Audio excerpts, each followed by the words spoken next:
In December, I made a video about Jeran from the channel Jeranism, where later on that day, I ended up releasing this. Well, completely dissatisfied with that performance, I wanted to have another crack at him. So this is me doing that.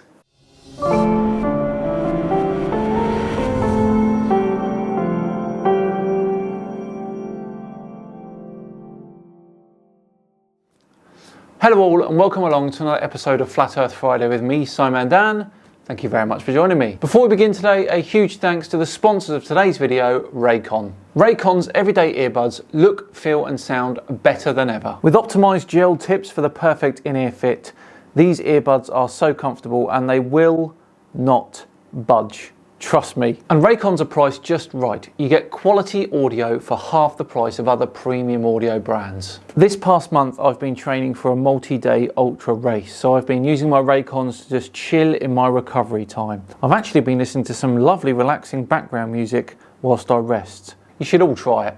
Raycons offer 8 hours of playtime and a 32-hour battery life. So it's no wonder that Raycon everyday earbuds have over 48,000 5-star reviews. Click the link in the description or go to buyraycon.com/SimonDan to get 15% off your first Raycon purchase. Right, back to today's video where we're once again looking at Jeran, who is asking today, where is the curve? Now let's remember, this is the guy who did this. If you're seeing through this hole, through the next hole, and seeing the light at the backboard or at 17 feet off the water, the earth is flat. If he's holding it up at 23 feet high and we're seeing the light, well, that's because the earth's curved. So I should only be able to see it when it's at 17 feet. Okay, go ahead and drive down there, Enrique. You're gonna hold the light there. Enrique, how high is your light? 17 feet. I mean, it's as, we don't see you, Enrique. Lift up your light way above your head. Interesting. Here we go.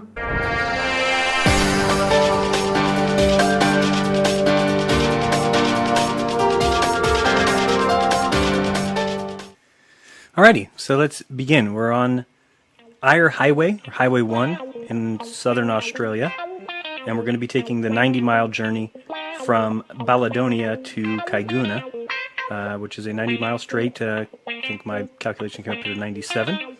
And we can also take a look at the change in elevation according to Google Earth. And you just simply hit the path button and then you can hit show elevation profile. And we'll see here the change in elevation, which I think goes from about 500 to 370 feet. Believe it or not, that's a cliff there on our right heading out to the water. Please, Jeran, please don't tell me you're going to do a level Earth observer and confuse elevation with drop. Very cool pictures over there if you check it out.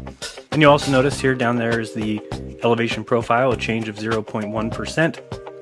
And also it just kind of shows you, I can't read that from here, I think it's 150, 160 feet change. Call it 200, call it 500, doesn't matter. The actual curvature that it should be is of course much more. So this is the change in elevation.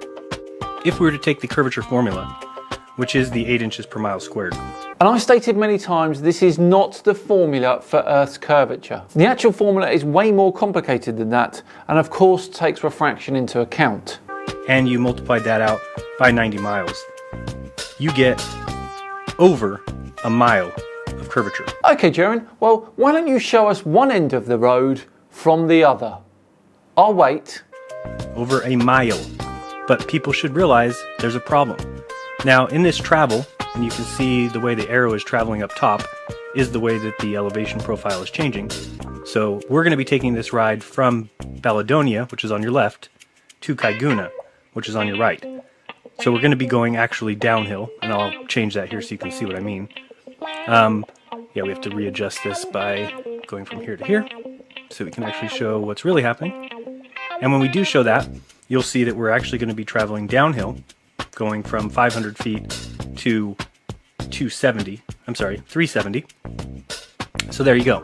Now, as we're driving, you'll see many instances where the road will look like it's going up. The reason for this is, of course, if you put your car anywhere on this path from left to right, you should notice that as you're pointing down, you're going to see the rise in elevation in front of you as a hill. Okay, fine, but Jeran, the definition of elevation is the height above a given level, especially sea level. Now, when it comes to the Earth's surface, that is always taken from one single spot. The start of your journey, for example, has an elevation of around 500 feet, and the end of your journey around 350 feet. Those values are relative to the sea level point directly below them, nothing else.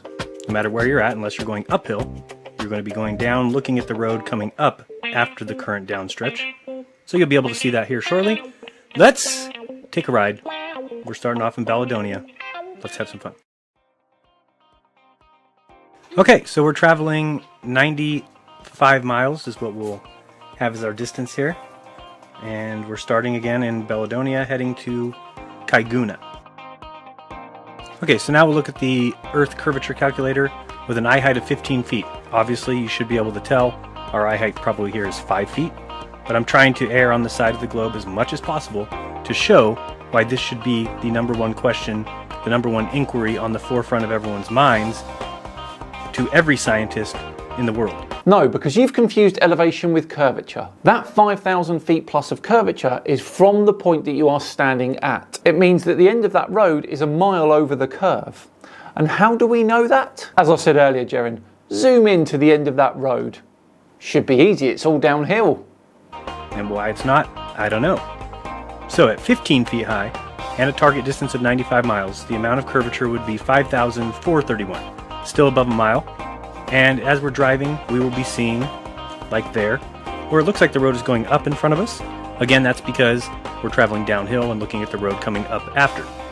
Actually, in this drive here, we will be going downhill from 520 feet above sea level to about 370 feet above sea level. So perspective works when it suits you. Okay, Jeran. Now, even after we take this journey and we realize that we just went 90 miles and only changed elevation a couple hundred feet, let's pretend that we did measure 5,400 feet of curvature. So let's say there's over a mile of curvature in this 90-mile stretch. Well, then if we take 25,000 miles and divide it by 90, we get 277. So that means there's only 277 segments of 90 miles on Earth. So if we take that 277 and multiply it by the 5,400 feet, guess what? We get 284 miles. Do you believe that there's only 284 miles of curvature on the 25,000 mile Earth? Of course not. That's not how this works. That's not how any of this works. Extrapolating that result in the manner that you did doesn't work at all. If you actually look at the 8 inches per mile squared on a graph, you get this. So it only really works over relatively short distances. Even if we look at the curve calculations that your own people use, Jeran, the whole thing breaks down after 3,959 miles. It's preposterous. But you still got people like John Le Bon saying, there's an area in Bolivia which is flat for a long distance, or a long area, a big area, and somehow that proves that we live on a flat Earth. Now, there's a couple of problems there. Firstly, is it a logically valid argument to claim, even if it's true that there's this big Bolivian salt flat, that because there's one big area that's flat, that the whole Earth is flat? Is that a valid argument? I would suggest no, and here's why. If I could find a large area that was actually curved, could I then say, well, that part's curved, so we live on a ball? Or if I could find a large part that was concave, could I then say, well, I found a large part of the Earth that's concave, therefore the whole Earth is concave? Most people would say no, it doesn't follow. I would agree with them. So this argument, even if there was a Bolivian salt flat that was proven to be genuinely flat over a large distance, does that prove that we live on a flat Earth? I would say no. Never thought I'd agree with JLB. Here's the problem, John. You just said, if you found a large section of Earth that was proven with curvature, and if you found a large section of Earth that was concave. Do you realize that we have found several areas of the Earth that are flat? So I'm still waiting for you to show me, where's the curvature? Where is the curvature? Where? How about here, Jeran? Is that good enough for you? Or, hang on, how about this? No? What about this? Surely that's enough evidence for you. Oh, hang on. I know exactly what will work. We don't see you, Enrique. Lift up your light way above your head. Interesting. No curvature. Can't find it. Here we see some pictures up above that will kind of give us a better idea of what a mile and change would look like. So we see this drive up on a picture above that clearly shows what the mountains as you approach Colorado look like. Here's another picture showing as you approach them. And here is a picture of the Colorado mountains from Washington, D.C.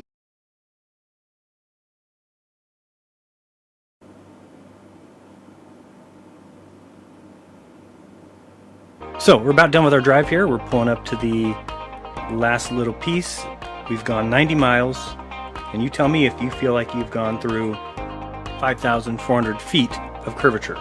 Now, even if that was true, if we just did go through 5,400 feet of curvature, multiplied out by 277, we get 284 miles of curvature on a 25,000 mile ball Earth. People need to really think to themselves, stop believing what you're told, stop trusting authority, because they're flat out lying to you. If they're not, then I am. And if I'm lying to you, please explain to me where it is. I don't even think it's lying, Jeran. It's just poor education and confusion. Elevation is not curvature. I cannot believe I'm having to tell this to you. The Earth isn't the size of a watermelon. You're not going to detect changes in curvature as you travel across it. Wow, what a tough one to take that one was, hey Jeran? Well, that's it. I'm afraid we are out of time for today's Flat Earth Friday. I do hope you enjoyed it. It's another one done and dusted in the can. A huge thank you for watching today. It really is appreciated. If you enjoyed it, please do consider subscribing. We're getting so close now to 500,000. And if you really enjoyed it, then hit that like button as well. Just enough time to once again thank Raycon for sponsoring today. Click the link in the description or visit buyraycon.com/SimonDan to get 15% off your first Raycon purchase. I've been Simon Dan. Have yourselves a great weekend, and I'll see you on Tuesday for Jeran again. This time, he's having a pop at the moon landing. See you then.